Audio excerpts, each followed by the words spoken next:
27 minutitos pasan de las 10 de la mañana y ya estamos aquí con nuestro compañero Álvaro Padrón. ¿Cómo estás, Álvaro? Muy bien. ¿Ustedes? ¿Cansados? Bueno, recién es miércoles, digamos. ¿Ya es miércoles o recién es miércoles? Sí, no sé. sí. Pero ya es diciembre. Pero estamos tomando mate. Un día menos.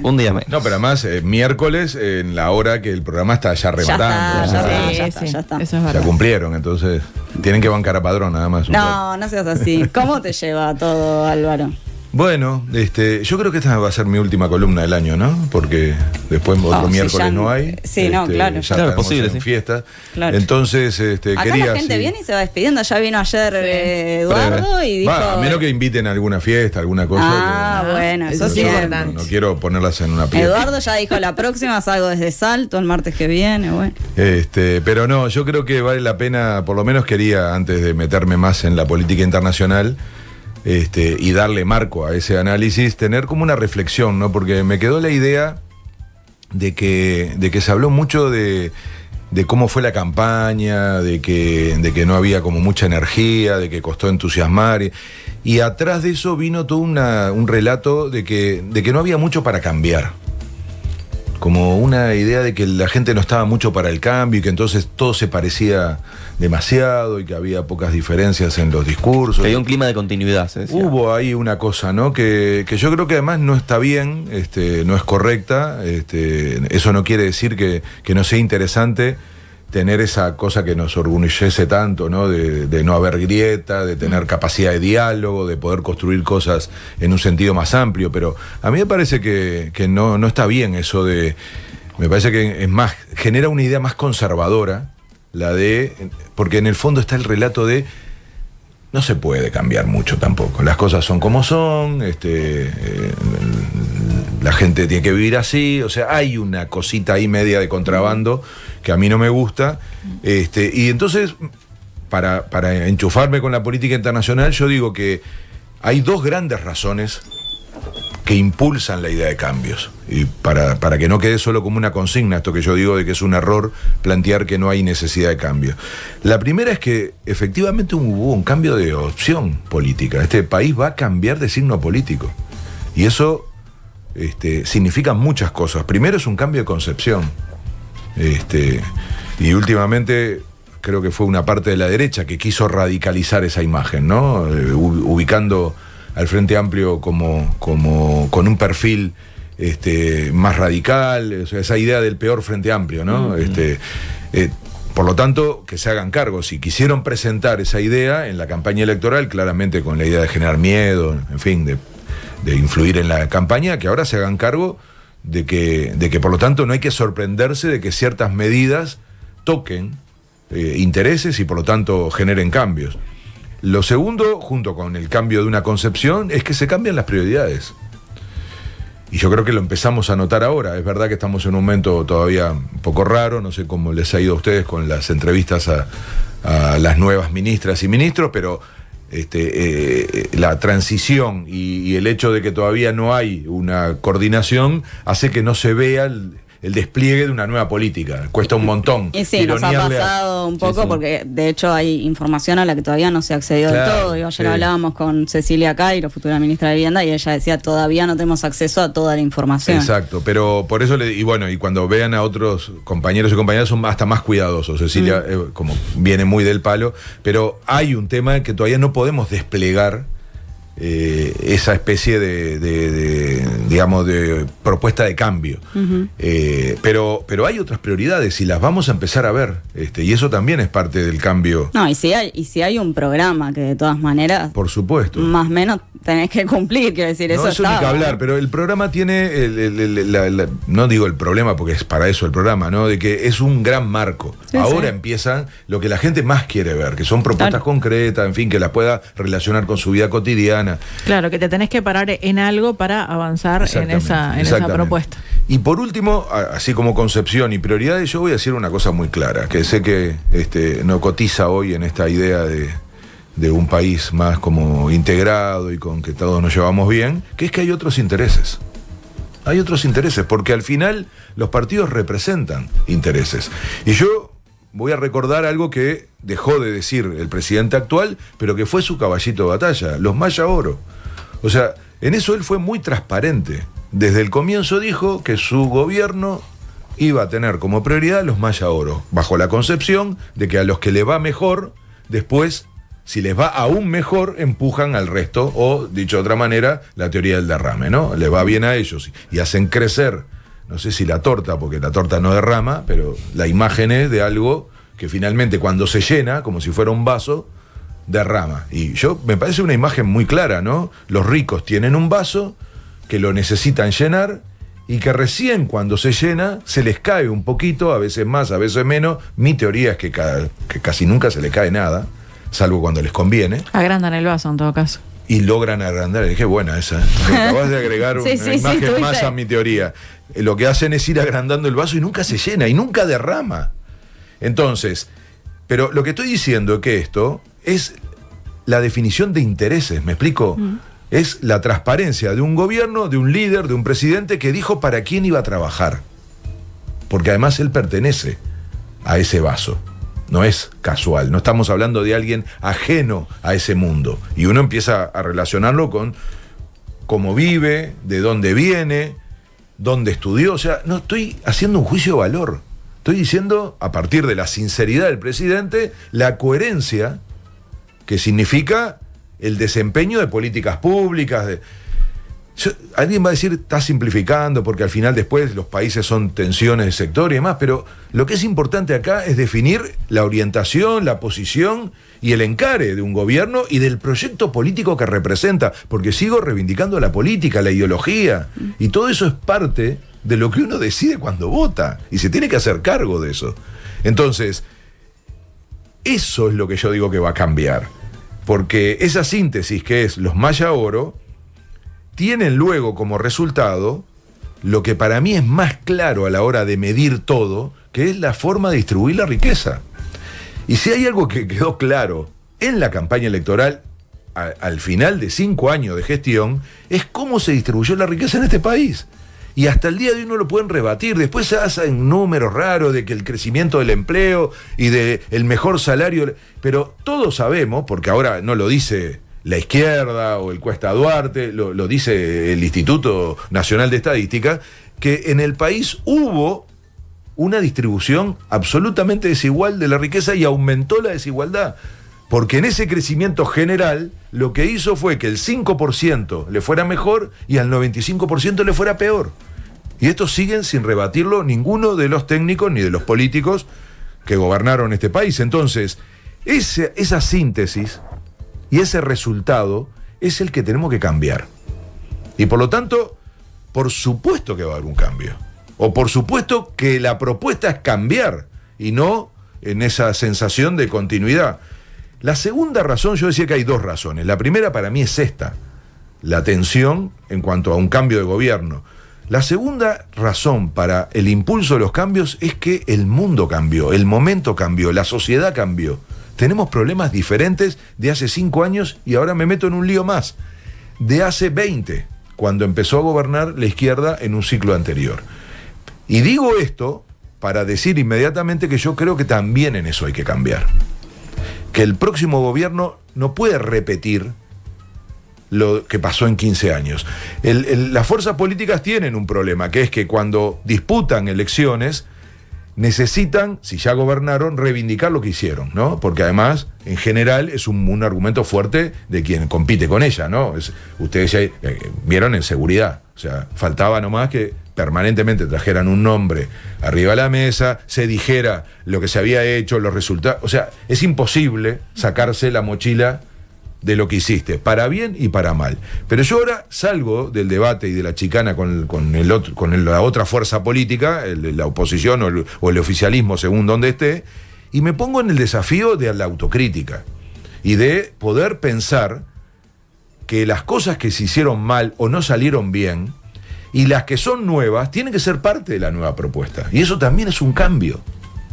Por lo tanto, la palabra cambio acá tiene que estar permanentemente sobre la mesa, pero no como un eslogan, sino como una necesidad. Primero, para revertir la lógica con la que se gobernó en los últimos 5 años. Y segundo, para hacer mejor gobierno que lo que se hizo cuando se tuvo la oportunidad de gobernar. Yo creo que por lo tanto, y quiero terminar este año con la idea de que son tiempos de cambio, que si ustedes observan, hay como una lógica en el mundo medio distinta, ¿no? Como diciendo, son tiempos de pasarla mal, de resistencia, bueno, para nosotros en Uruguay son tiempos de cambio. Y lo que tenemos que hacer es tener entusiasmo, ilusión, esperanza por los cambios. Ojalá sea ese el clima que rodee estas fechas tan raras, ¿no? Yo no soy muy fan de estas fechas, lo digo con sinceridad, por razones muy diversas, algunas filosóficas, otras personales, otras, no sé, del momento de vida que te toca, de recuerdos de personas que perdiste, no sé. Pero lo que tengo claro es que lo que hay que inyectar es esperanza. Y yo creo que hoy la esperanza está radicada en el cambio. Y por lo tanto quiero reivindicar la idea del cambio. Y la verdad es que si algo necesita cambios la política internacional. Porque, por un lado, se hicieron mal las cosas, muy mal, y segundo, no se consiguió nada. Entonces, si frente a lo que vos tenés, el resultado es que las cosas salieron mal y no se consiguió nada, decime si no tenés la necesidad del cambio. O sea, y esto ya no lo discute ni siquiera los sectores que son afines por razones de intereses, por ejemplo, del mundo empresarial, en relación al gobierno, son afines con el gobierno que se va, pero son muy transparentes en decir, no, se consiguió nada en política internacional. Y además, las cosas se hicieron mal, porque no es que no se consiguió porque no hubo oportunidad, es porque se hicieron mal. Entonces, para mí los cambios en política internacional tienen que venir en la forma y en el contenido, porque uno generalmente le pone mucho énfasis a los cambios en el contenido. Espera cambios que tengan que ver con propuestas concretas. Yo quiero agregar en el tema de la política internacional, me imagino que debe pasar en otros sectores y en otras áreas temáticas, pero lo tengo muy claro en la política internacional, que tiene que también cambiar la forma. Y empiezo por eso, porque estoy convencido que este país, y vuelvo a poner como referencia el gobierno actual y lo que hicimos hace 15 años, durante 15 años, en la forma no fuimos capaces, y mucho menos este gobierno, de desarrollar una política internacional de nuevo tipo. Yo comprendo a las compañeras y compañeros que estuvieron durante 15 años intentando generar innovaciones en política internacional durante los gobiernos frente amplistas, de que el mundo todavía era un poco más estable y los problemas eran todavía más comunes. Si ustedes piensan lo que ha pasado, no en los últimos 20 años, en los últimos 10, en los últimos 5, pandemia, desastres climáticos, guerras, o sea, desarrollo tecnológico. O sea, estamos frente a algo muy distinto de lo que vivimos hace 20 años. Entonces, no podemos manejar igual problemas nuevos, porque seguro que nos va a salir mal. Entonces, esa política internacional de nuevo tipo, primero tiene que ser transversal. Yo insisto mucho con esto, ¿no? Uno mira como si fueran compartimentos estancos las políticas públicas, y en este caso como si fuera una tarea solo de la Cancillería. Algunos andan enojados ahí cuando yo insisto en la necesidad de la diplomacia presidencial, que es una forma de transversalización, no es la única ni la más importante. La más importante sería evitar que cada organismo tenga un área de política internacional, que es una fragmentación inútil, en donde empiezan a haber dentro de los ministerios y dentro de las distintas instituciones, entre otros las empresas públicas, especializaciones en política internacional y personas que empiezan a dedicarse a eso. En principio no está mal si estuvieran articuladas luego, y si el país entero se sirviera de toda esa masa crítica para tener una política internacional. En general no ocurre. Me acordé de ti igual, Álvaro, el otro día cuando te hicieron luego de la presentación que hizo Orsi del gabinete en esta rueda de prensa de Lubetkin, el designado futuro canciller, que él decía, bueno, hoy política exterior no es solo comercio, es cultura, es pensar en lo social, es pensar en otras áreas. Y bueno, me acordaba que es la idea que tanto hemos hablado contigo. Sí, Lito estaba planteando ahí justamente que casi todo lo que nos pasa dentro de Uruguay tiene alguna conexión con la política internacional. Y por lo tanto, necesitamos ¿qué es lo que nos pasa? Educación, vivienda, salud, seguridad. Entonces, cuando todas esas cosas que son las que sentimos como parte de la política nacional empiezan a depender de algo que no tenemos en nuestro territorio y que por lo tanto tenemos que hacer con otros, tener una escala mayor para influir, en fin, ahí nos damos cuenta que empieza a ser política internacional. Entonces, eso no alcanza con que vos digas en el Ministerio del Interior hay un área que se dedica a, vos decís, bueno, una parte de eso tiene que conectarse con la política internacional, porque cuando el país negocia con otros países ciertas cosas, tiene que poner un componente que diga, bueno, vamos a tratar de tener una política común para enfrentar el crimen organizado y bla, bla, y tener un control en la aduana. Miren cómo conecto. Aduana, que en principio parece solo un tema de productos, de controlar lo que entra y lo que sale, pero es que resulta que ahí está una de las características de Uruguay en el crimen organizado, que es un país de tránsito y de acopio. Entonces, por decir un caso que es algo que siempre pensábamos que era muy nacional, que es la seguridad, pero sigan con la política que quieran, y eso fue lo que quiso decir Mario cuando planteaba que ya no es un asunto abstracto ni encapsulado en la política internacional tradicional y en la Cancillería. Entonces, esa política internacional de nuevo tipo tiene que tener como primer elemento la transversalidad, porque además va a ser una mejor política y nos va a permitir sacarle más provecho a las negociaciones que hagamos, porque a mí me ha pasado, se matan un poco de la risa los que están del otro lado de la negociación cuando ven un país fragmentado, cuando ven que un ministerio te está planteando una cosa, pero después viene a cerrar el acuerdo la Cancillería y no tenía en cuenta la negociación y la presión que había. Entonces te terminan diciendo, bueno, sí, firmamos, pero resulta que no hubo una comunicación. Eso necesita un nuevo diseño y necesita una coordinación que cuesta mucho, porque todas las transformaciones institucionales llevan tiempo, pero es una necesidad actual. La segunda característica de esa nueva política o política internacional de nuevo tipo es que sea democrática. Y uno va a decir, ¿pero qué está diciendo Álvaro si eso es un país democrático? Casi nos felicitan en todos lados por esta democracia ejemplar. Bueno, es que la democracia es algo mucho más complejo que la imagen de tener un buen parlamento, de tener un respeto a la división de poderes, en fin. Yo peleo por una democracia más profunda, porque la democracia avance, porque la democracia, no hay una democracia estanco, parada en un momento y que después no la tocas más. Entonces, una de las déficits más grandes de las democracias de esta época, incluyo Uruguay, es la democracia económica. Democracia económica quiere decir que la riqueza esté mejor distribuida, porque está bárbaro con tener democracia política, pero si yo no tengo acceso a la vivienda, acceso a trabajo, acceso a salud, acceso a educación, con la democracia no como. Y esto es una de las razones por las cuales hay desapego a la democracia, porque hay un gran entusiasmo en mi generación porque recuperamos la democracia después de la dictadura, pero después tiene que tener una vida mejor. Si la democracia no te da una vida mejor, hay sectores de la población que empiezan a decir, ¿qué me importa a mí la democracia? Sí, tenés que alimentarla, como decís. Exacto, entonces eso tiene que ver con que la democracia tiene que desarrollarse en otros niveles de las relaciones humanas. Por ejemplo, en la económica. Entonces tiene que haber más democracia en la economía. Y tiene que haber más democracia en la política internacional. ¿Qué quiere decir eso? Que la gente participe más, empezando por las organizaciones sociales y económicas, empresarios, trabajadores, ambientalistas, feministas, sectores del campo. Es decir, tiene que haber una participación en la construcción de la política internacional. Hay que dejar de tener esa imagen de que es una cuestión elitista. Existió la cumbre social del Mercosur, lo que pasa es que termina pasando bastante desapercibida sí, para el y con cero influencia, porque claro, es decorativa. Entonces, también es ese riesgo, ¿no? A veces las democracias que dibujan procesos que solo quedan en esa imagen, ¿no? De algo medio como pintado al óleo y que vos decís, sí, lo veo, pero no lo siento. Entonces, esa es una cuestión clave que se intentó en el gobierno, sobre todo en el primer gobierno de Tabaré Vázquez, costó mucho porque implica un cambio cultural. Implica decir, vamos a compartir las decisiones.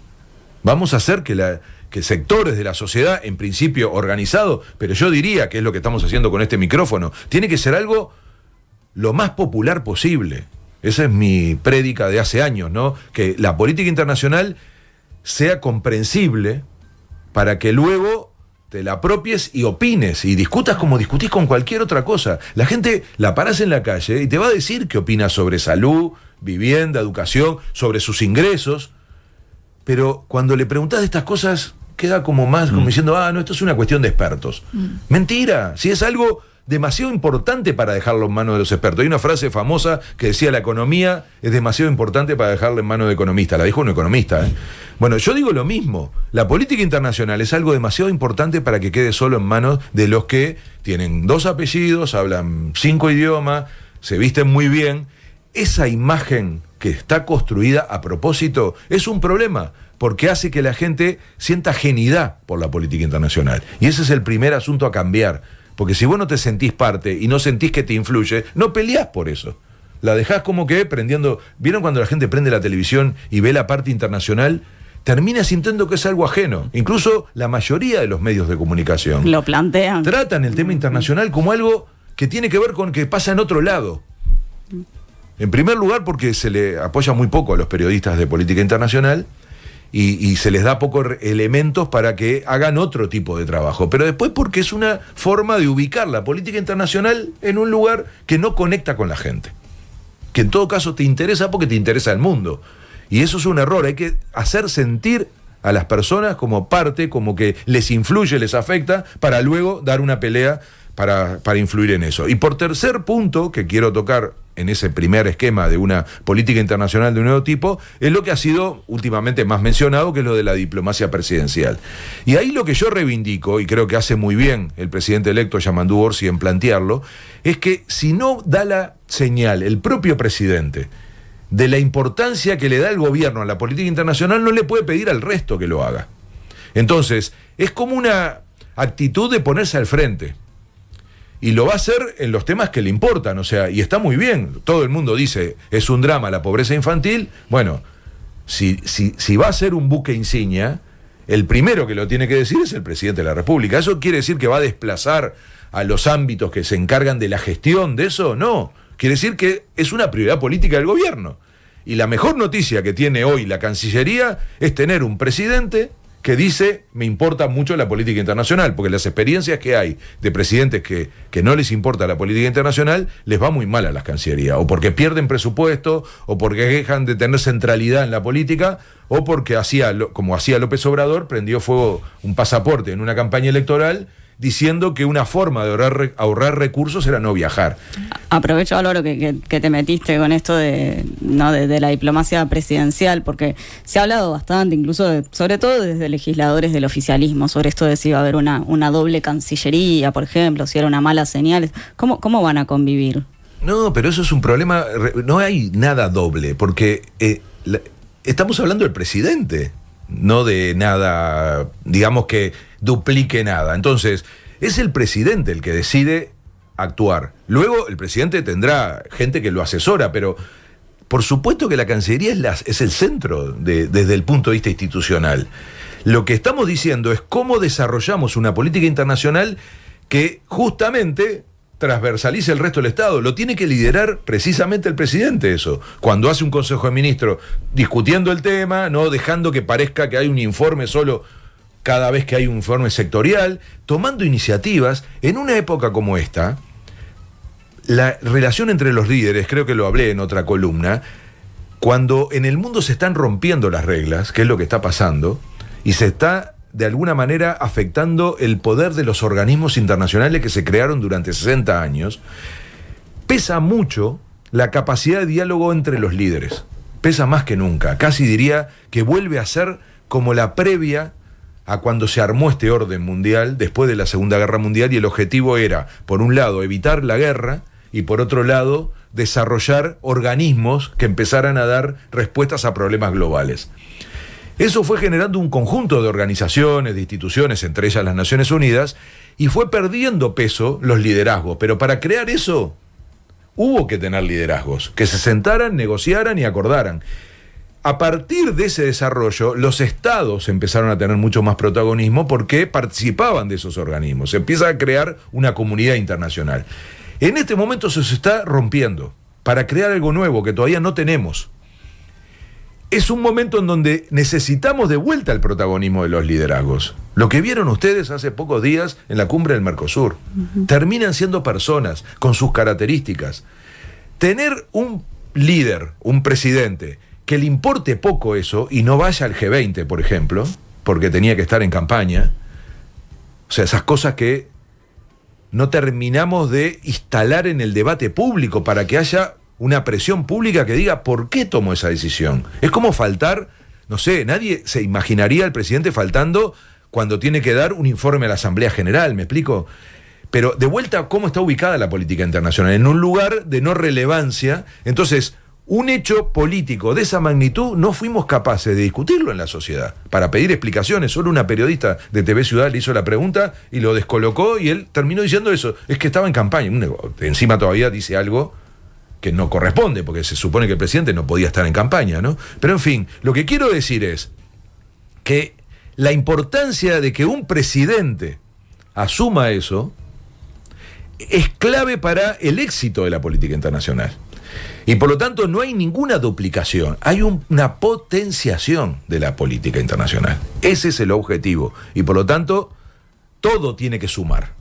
Y mucho menos parecer que hay un desplazamiento. Porque en realidad se hace muy poco en materia de política internacional en este país. Y particularmente en el último periodo, me encantaría que alguien se anime a decirlo, hubo un desplazamiento enorme de la Cancillería. Claro, quizás por eso está la idea instalada de que como venimos de un gobierno que ha sido muy presidencialista y que ha sido criticado por esto, ¿no?, de parte de la oposición, cuesta entender quizás que Orsi sea una figura central en política internacional y no desplace al ministro. Claro, pero ahí viene la segunda cuestión, que es la forma no sustituye al contenido. Claro. Entonces, esto es como decir que, no sé, que vos un cuchillo lo podés usar para cortar y comer o para matar. Entonces, el problema no es el cuchillo. Entonces, no es buena la imagen del cuchillo. Me gusta más Einstein cuando dijo que nunca imaginó que su desarrollo con respecto a la energía nuclear iba a terminar generando una bomba.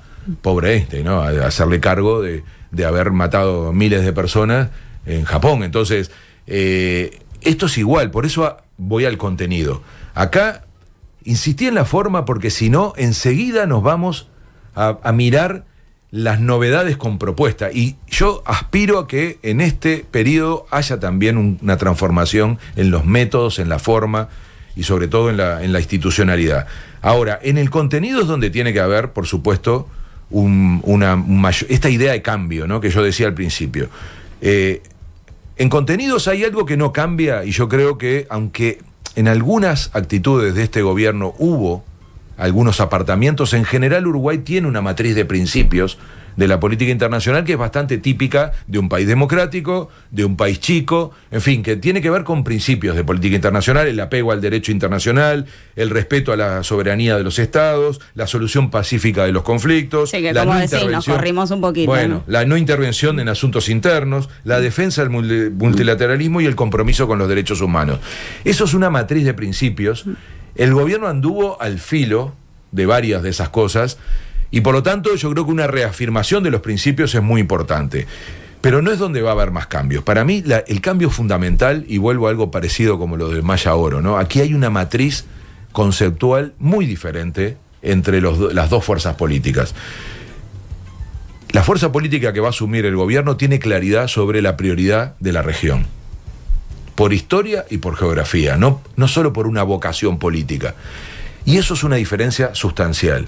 El presidente actual ha dicho más de una vez que, bueno, él prefiere ir juntos, pero ha hecho todo lo posible por navegar en soledad.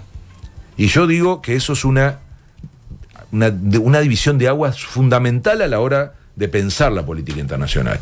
Ya hay voces que dicen, no, bueno, el alineamiento del nuevo gobierno, dicen con Brasil, obviamente ya lo ha dicho más de una vez Orsi, va a intentar tener un buen vínculo con Argentina, eso no depende solo de este lado, depende también del otro, ni que hablar con Paraguay, que ha quedado demostrado, y ahí no hay afinidad ideológica, o sea, está claro que la diferencia no es esa del alineamiento, la diferencia es que se prioriza la región, y está dicho en el programa de Frente Amplio, es histórico en la visión de esta fuerza política, y va a volver a hacerlo. Entonces, quien quiera discutir eso, bienvenido, porque es verdad, la prioridad va a ser la región.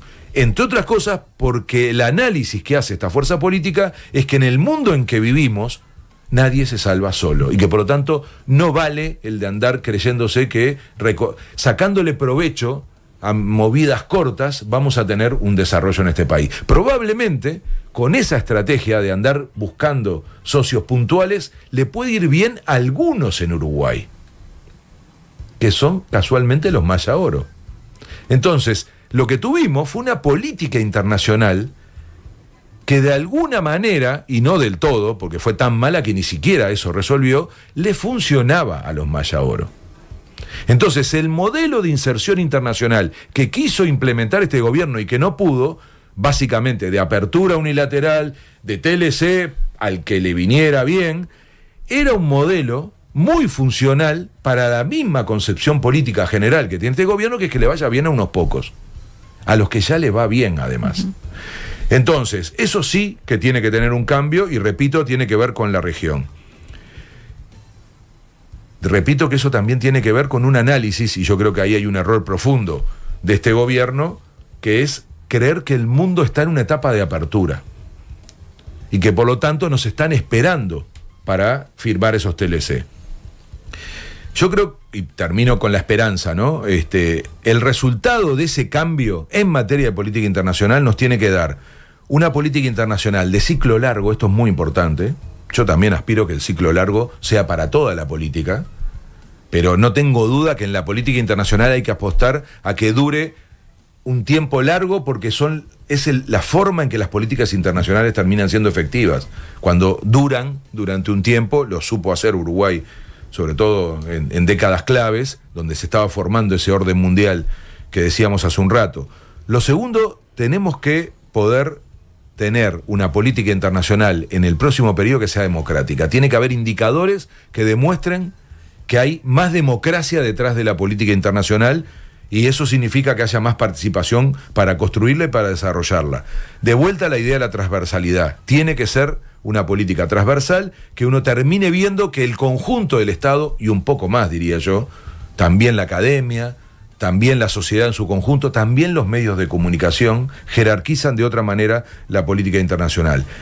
Que dé resultados concretos. Uno va a decir que parece raro una cosa tan macro como acabo de decir, pero que sin embargo yo aspire a que tenga resultados concretos. Yo creo que es muy importante esto, porque los resultados concretos tienen la ventaja de mostrar de alguna manera que es posible cambiar, y entusiasman. Y por lo tanto, vos con un resultado concreto podés tironear para que más gente se involucre. Mientras que cuando haces, por ejemplo, yo les digo, Acuerdo Unión Europea-Mercosur, con todas las polémicas que hay, no tengan dudas que desde el punto de vista geopolítico es un éxito. Yo, como un ciudadano común, digo, ¿a mí qué me significa? Y todavía encima, si me asustan un poco con que ciertos sectores van a cerrar y capaz que es el mío.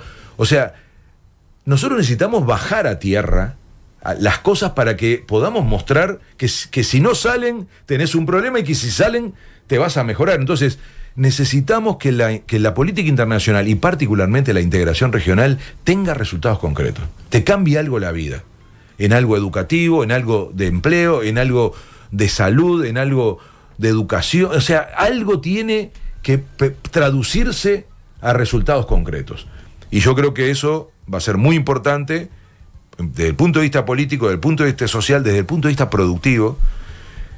Y por último, necesitamos que la política internacional nos devuelva prestigio internacional, que créanme que eso se perdió. Aparece la imagen de lo que vimos el 6, con la cumbre, donde dos presidentes, uno que gana, otro que pierde, uno que se va, otro que llega. Es un país que muestra eso, pero desde el punto de vista de la gestión de la política internacional durante los 5 años, se llenó de ruido, se llenó de malas noticias. Uruguay, salvo en el último periodo, en los últimos meses, fue noticia en el mundo por problemas.